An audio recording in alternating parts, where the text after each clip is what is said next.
Bueno, señores, entonces, el objetivo de la clase del día de hoy es poder iniciar el entendimiento en lo que tiene que ver con señales.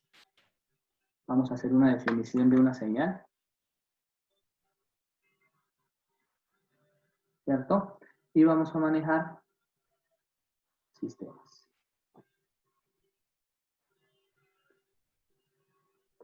Bien, como es común, ustedes ya deben haber tocado este tipo de temas en alguna asignatura anterior. Entonces, empezaremos siendo partícipes y les voy a ir preguntando uno a uno pues, qué opinan, ¿cierto?, de cada una de las definiciones o lo que falte por definir. Entonces, por ejemplo, Juan Sebastián Jiménez, ¿cómo pudiésemos definir una señal?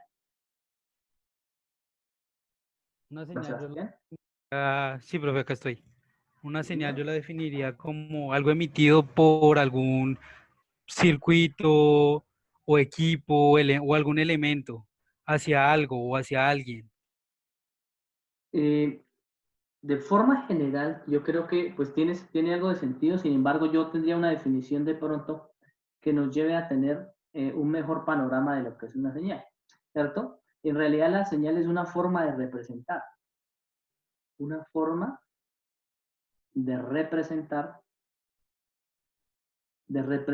¿qué? Un fenómeno. Por lo general, fenómenos que nosotros debemos conocer y son físicos. Importantísimo. Nosotros tenemos que ser capaces de representar fenómenos físicos. ¿Listo? Entonces, una señal es una forma, ¿cierto? Lo que quiere decir que tendrá que convertirse en una figura que tenga dos tipos iniciales de representación. Lo que nosotros vamos a llamar la abscisa o variable independiente, ¿cierto? Y la ordenada, que es la variable dependiente. ¿Qué es esta ordenada? Por lo general, si estas X en las señales, la mayoría de señales funcionan en el tiempo y f de t. Más adelante miraremos que esto puede ser continuo o discreto. Bien. Y un sistema. Entonces, ¿qué es un sistema? Y hablemos con Diego Alejandro Acuña.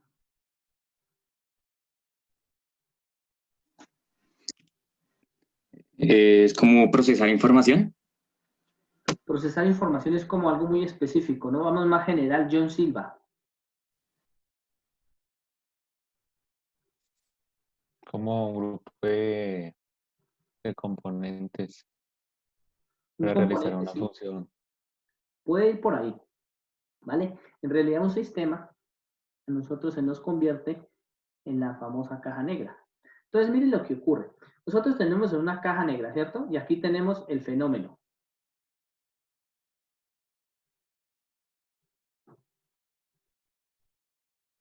En ese fenómeno tenemos entradas, 1, 2, 20, y salidas, 1, 2, 20, etcétera. Supongamos que los que estamos acostumbrados a manejar, ¿cierto? Pues es una entrada, una salida. Y el fenómeno adentro, pues cualquier cosa que nosotros representamos, ¿cierto? Lo que ingresa aquí puede ser una señal. Lo que está dentro del fenómeno es otra señal y la salida es otra señal, ¿cierto? Lo que debemos ser capaces es de definir el sistema. Entonces nosotros decimos y llamamos sistemas como algo un poco más avanzado, ¿no? Es ese fenómeno físico representado mediante una transformada que me permita trabajar. ¿Listo? Entonces, la señal es lo que atraviesa el sistema, ¿de acuerdo? Se ve modificada, deformada, cambiada en función de cómo va atravesando el fenómeno. Pero eso suena muy bien matemáticamente hablando, pero traigámoslo a la vida real. Sistemas reales. Los sistemas más sencillos de pronto de definir, ¿cierto? Es, por ejemplo, en estos días, la cantidad, el número de casos COVID-19 por día. ¿Cierto?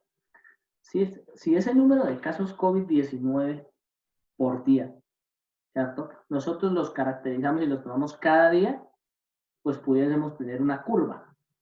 Esa curva, en este momento, en función del tiempo, que es la variable independiente, y la variable dependiente sería una curva que es muy común, ¿no? Y la escuchamos todos los días en las noticias.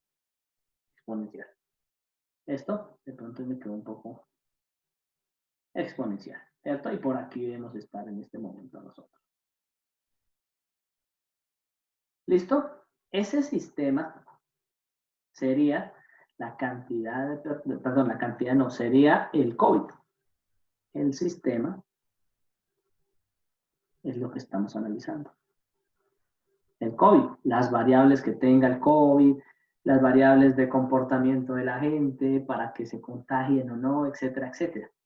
¿Cierto? Entonces ese sistema en realidad tiene un comportamiento interno que me permite a mí tener una variable 1, una variable 2, una variable 3, etcétera, etcétera. Pero dentro de ello hay una ecuación que modela ese sistema. Y la señal sería cómo se representa físicamente este fenómeno en función de variables dependientes e independientes. ¿Claro hasta ahí? Si eso es cierto, nosotros pudiésemos entonces realizar algunos ejemplos de señales y de sistemas. ¿Cierto? Empecemos por las señales. Entonces, las señales, dependiendo del fenómeno y de la vibración o de la frecuencia con la rapidez con la cual se muestra, se considera o se clasifica en continuo o discreto. ¿Cierto? En ese continuo, Nicolás Torres, ¿cómo pudiésemos definir una señal continua? Digamos, yo diría que una señal continua vendría siendo eh, mm, algo que no tiene interrupción, como una señal telefónica, o bueno, la señal telefónica. Sí, no, depende. Sí, sí, depende, pero pues sería una señal que se mantiene.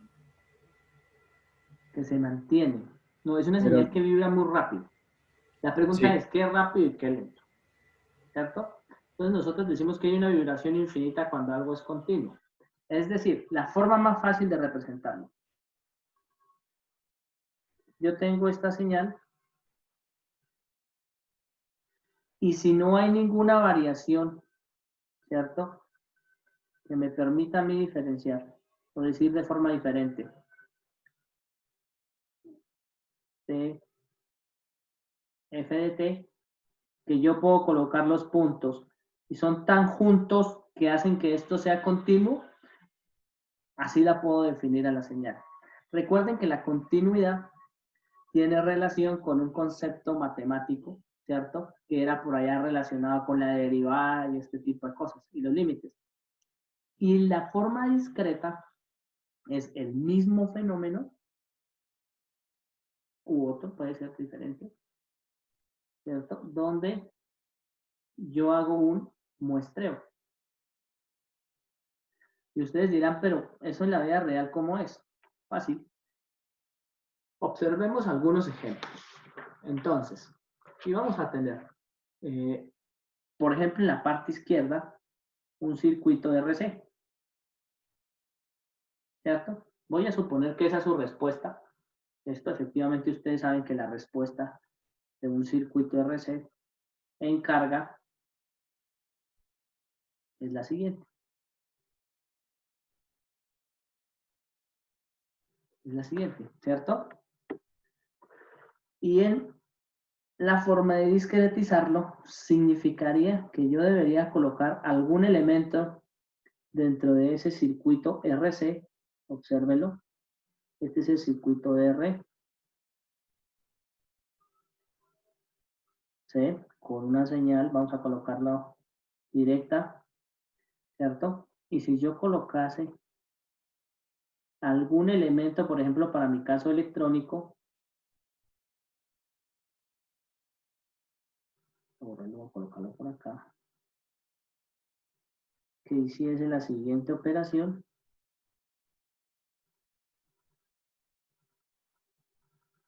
tendría un interruptor automático. Por lo general, en los fenómenos reales, este interruptor automático viene siendo nada más y nada menos que un transistor. ¿Cierto? Si yo tengo eso y soy capaz de discretizarlo, pues cada cierto tiempo voy a recibir una señal. Mírenlo. Y para poder representar esa señal, pues yo tengo que ponerme de acuerdo en qué es lo que estoy representando. ¿Vamos bien hasta ahí? ¿Cómo entenderlo con otro tipo de ejemplos?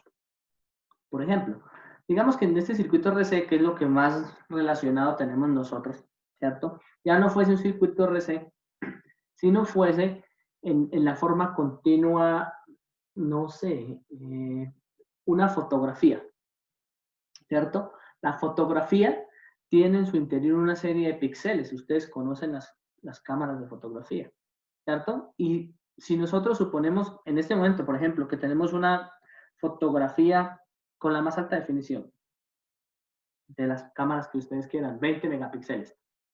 Ustedes toman la fotografía y para sus ojos eso es continuo, eso es real. Pero si ustedes toman una lupa o un microscopio y examinan la fotografía, se van a dar cuenta que hay cuadros de color. Esa fotografía es discreta. Entonces, hay un parámetro fundamental que me dice a mí cuándo algo es continuo, cuándo es discreto, y es la frecuencia en la que quiero trabajar.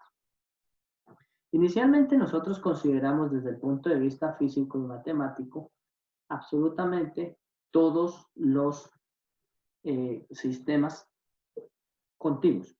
Y ustedes se preguntarán por qué. Pues dada la revolución industrial, los fenómenos mecánicos, ¿cierto? Todos pues tenían un comportamiento continuo, rotativo, aleatorio, en el cual no me interesaba en ningún momento analizar si existía algo discreto. ¿Me están escuchando bien, muchachos? ¿O hay... Sí, sí, profe, está bien. Sí, profe, está bien. Bueno, ¿listo? Entonces, en el momento en que aparece la electricidad, sigue siendo continuo. Sin embargo, cuando aparece no la parte eléctrica, sino la parte electrónica, ¿cuándo aparece la electrónica? Cuando se da el primer paso del transistor, ¿cierto? Que tiene dos tipos de casos. El transistor como amplificador, ¿cierto? Que es continuo. Esto es un fenómeno continuo. O el transistor, ¿cierto? Como un dispositivo de intercambio de estado, ¿cierto? O lo que definimos como el bit, ¿cierto? O está en saturación, ¿cierto? O está desconectado y apagado. Esto es lo que nos da el paso para definir cuándo se puede hacer algo discreto y cuándo continuo de forma automática. Ojo, esto es de forma automática. Totalmente automática. Antes pudiésemos tener fenómenos continuos y discretos. Sí, claro. Por ejemplo, analicemos los fenómenos que no sean de tipo ingeniería. Vámonos no sé, al Dow Jones en New York, ¿cierto? Cada cuánto se envía o se cambia el valor del dólar en función de pesos. Eso no es continuo, ¿cierto? Existe un tiempo que para mí lo percibo. Entonces, cuando yo percibo ese tiempo, quiere decir que la frecuencia con la que están muestreando es demasiado baja y yo lo puedo clasificar como discreto. Pero si existen otro tipo de fenómenos, como por ejemplo, pudiese ser, no sé, el arranque, ¿cierto?, de un carro, de cómo la gasolina llega al motor del carro, provoca explosión y pone a mover el motor a 1600 revoluciones por minuto o a 3600, no sé, el movimiento de un motor. Pues ustedes se van a dar cuenta que para mí eso es continuo. Lo observan cuando, por ejemplo, los carros de la Fórmula 1, ¿cierto?, van tan rápido que no se sabe si van hacia adelante o si van hacia atrás. Es un fenómeno continuo que a mí me da la impresión de que la llanta estuviese quieta.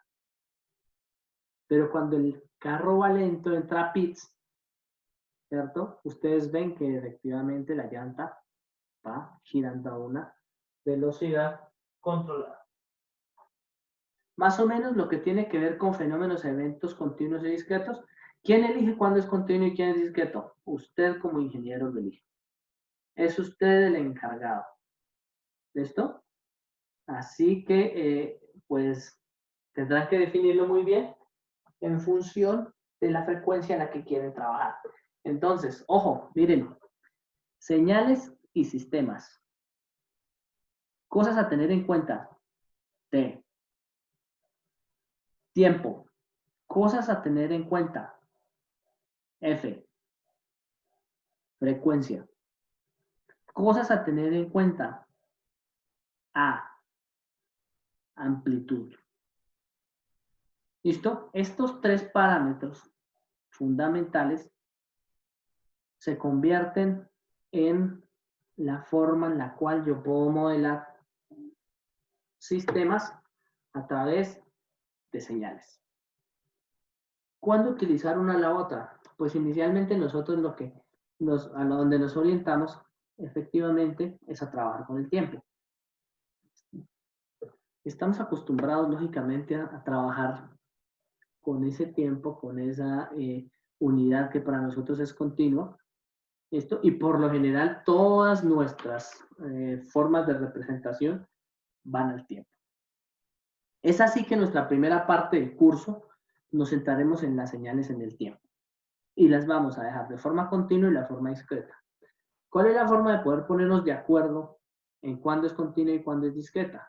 Pues no existe sino una forma, sino dejar un estándar, ¿cierto? Entonces, lo primero que vamos a hacer es que el tiempo o la variable t va a ser para forma continua. La representación de f de t va a tener paréntesis redondos con el tiempo en su interior.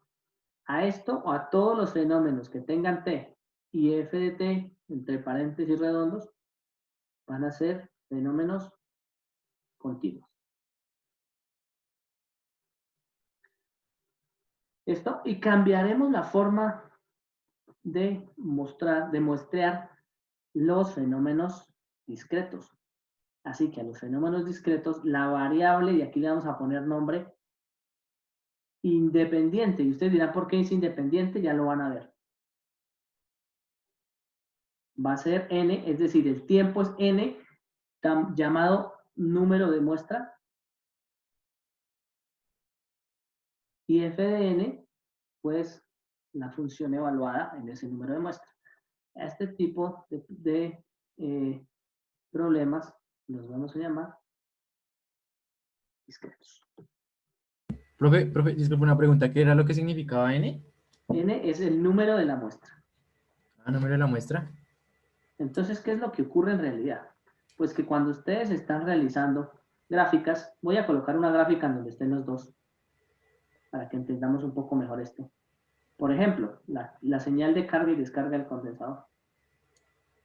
Esa es la carga de un condensador. Y si yo lo que necesito es discretizar esa carga del condensador, pues yo por lo general la discretizo en función de un tiempo.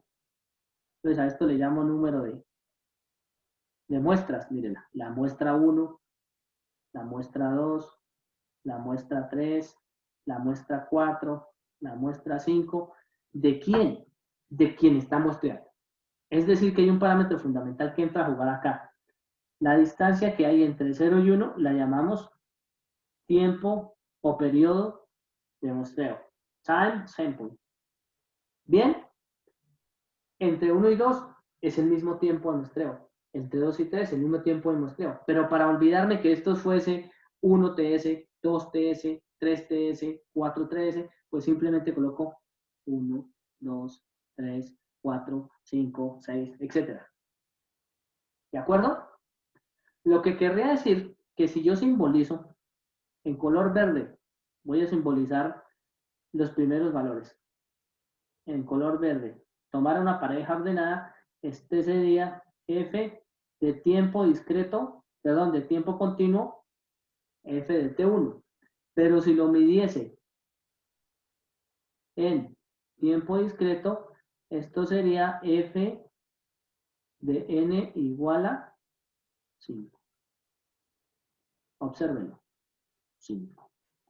Es decir, mantenemos la estandarización de que lo que está en el eje X se ve reflejado en el eje Y. ¿Claro está ahí?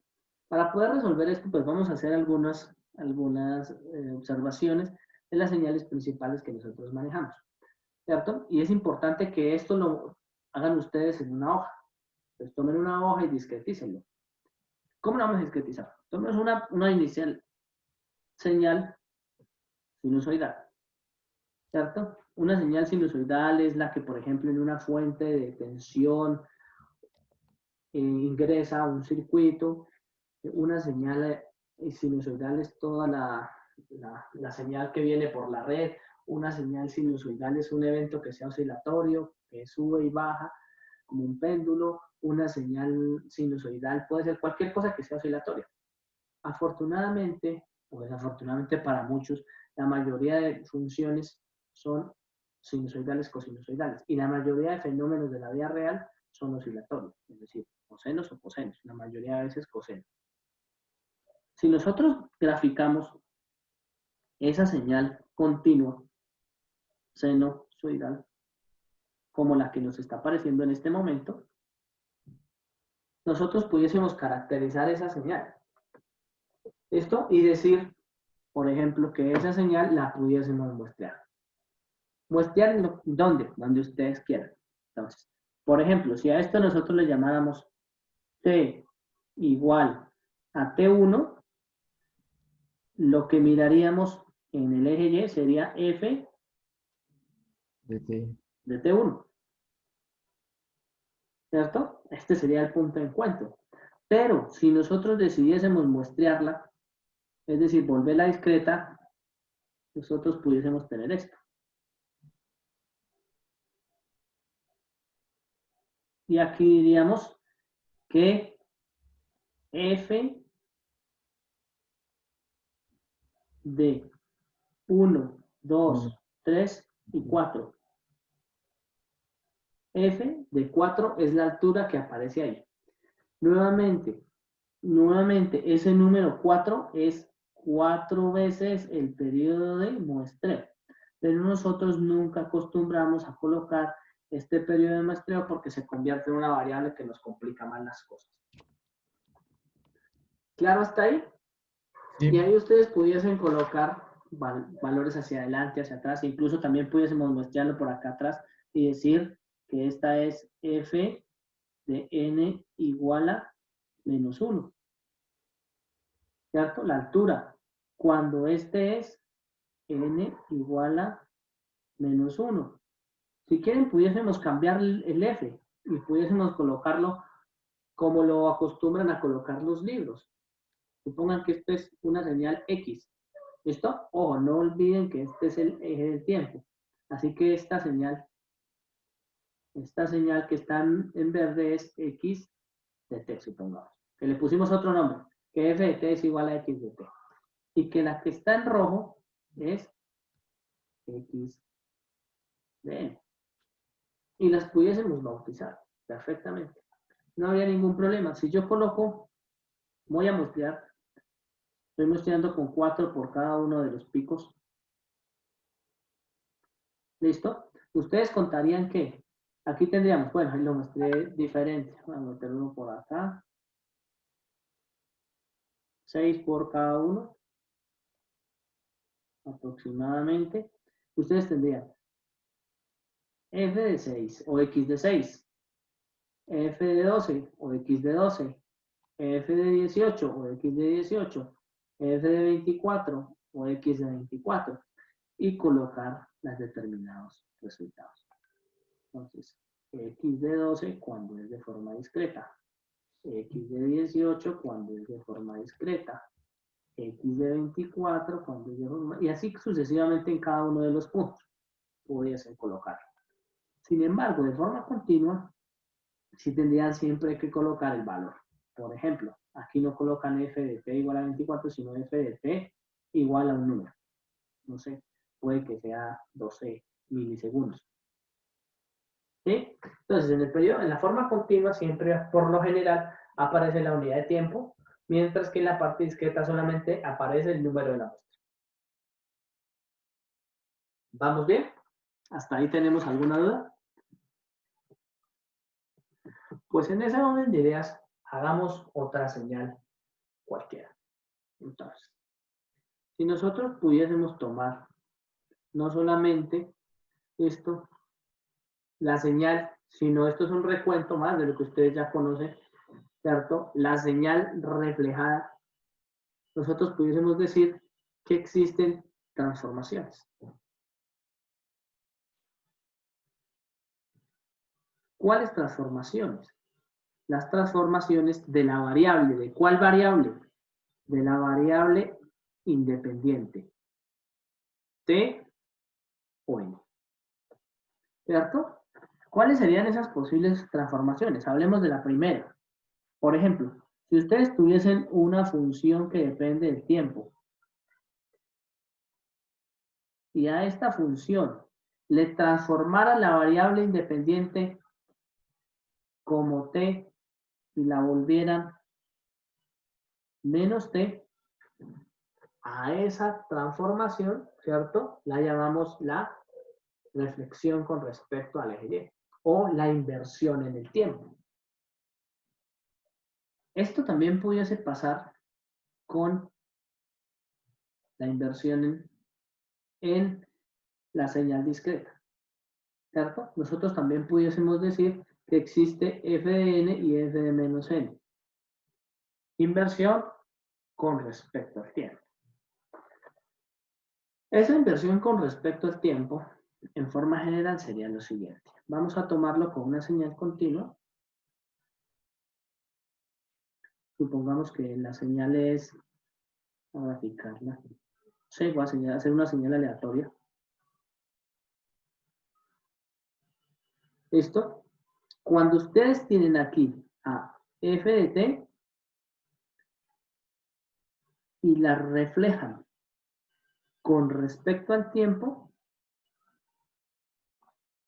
quiere decir que si aquí tenían el valor más infinito, t igual a más infinito, pues cuando le apliquen el número negativo le va a quedar menos infinito. Es decir, la altura pequeña va por acá.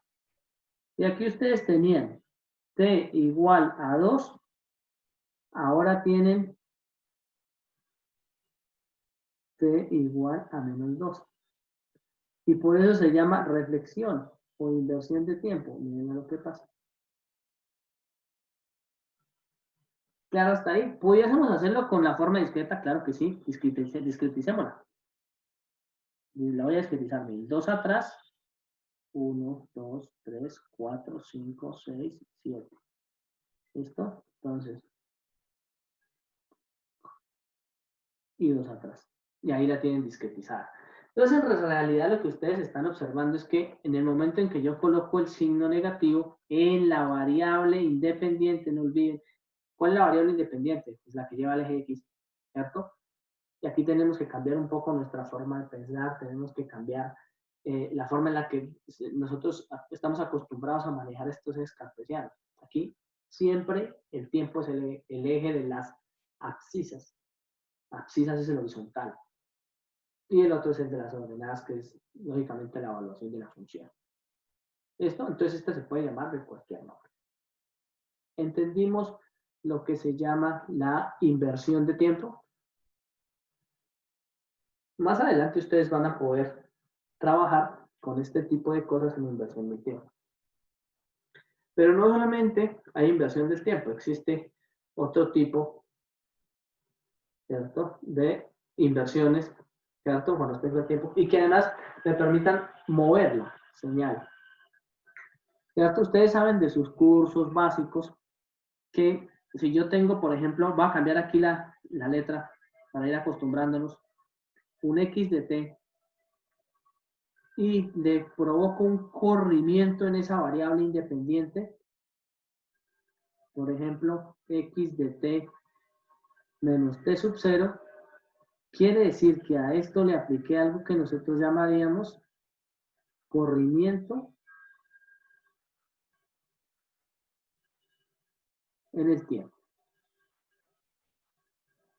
Si esto es posible, el ejemplo más fácil sería volver a tomar la misma señal, ¿cierto? La señal es,